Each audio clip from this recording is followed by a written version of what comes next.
शुक्रवार को पेटीएम के शेयरों में अजीबोगरीब स्थिति देखी गई। शानदार वित्तीय नतीजों और घाटे से उबरकर 225 करोड़ रुपए का मुनाफा दर्ज करने के बावजूद कंपनी का शेयर करीब 4.5% टूटकर 4 महीने के निचले स्तर पर आ गया।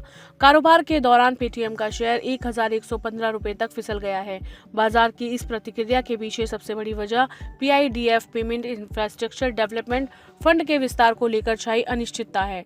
हालांकि कंपनी ने राजस्व में 20% की वृद्धि और UPI मार्केट शेयर में सुधार दिखाया है।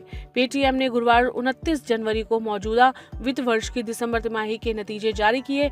कंपनी ने बताया कि उसने दिसंबर तिमाही में 225 करोड़ रुपए का कंसोलिडेटेड नेट प्रॉफिट दर्ज किया, जबकि एक साल पहले वह इसी तिमाही में 208 करोड़ रुपए के घाटे में रही थी।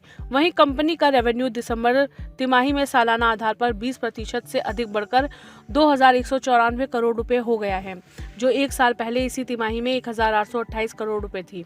ग्लोबल ब्रोकरेज फर्म सिटी ने पेटीएम के शेयरों पर अपनी बाय रेटिंग बनाए रखी है, लेकिन इसके टारगेट प्राइस को 1500 रुपए से घटाकर 1375 रुपए तक कर दिया है।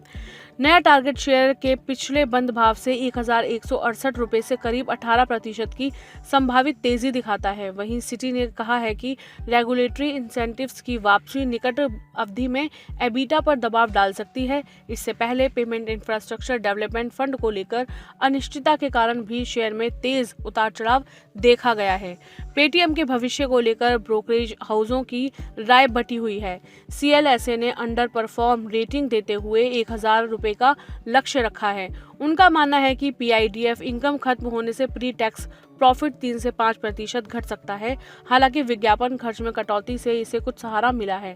इसके विपरीत जेफरीज ने 1450 रुपए के टारगेट के साथ बाय रेटिंग बरकरार रखी है, जो मौजूदा स्तर से 24% की बढ़त है। जेफरीज और JM फाइनेंशियल दोनों ने दिसंबर तिमाही के नतीजों को अनुमान से बेहतर माना है।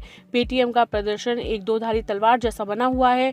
एक तरफ कंपनी से सफलतापूर्वक खुद को मुनाफे में बदला है और एबिटा मार्जिन को 7% तक पहुंचाया है, जो इसकी बढ़ती हुई ऑपरेशनल कुशलता का प्रमाण है।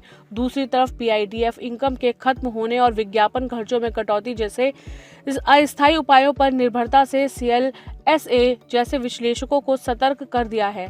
निवेशकों के लिए पॉजिटिव पहलू ये है कि जेफरीज और सिटी जैसी फर्में अभी भी 18 से 24% तक की तेजी देख रही हैं।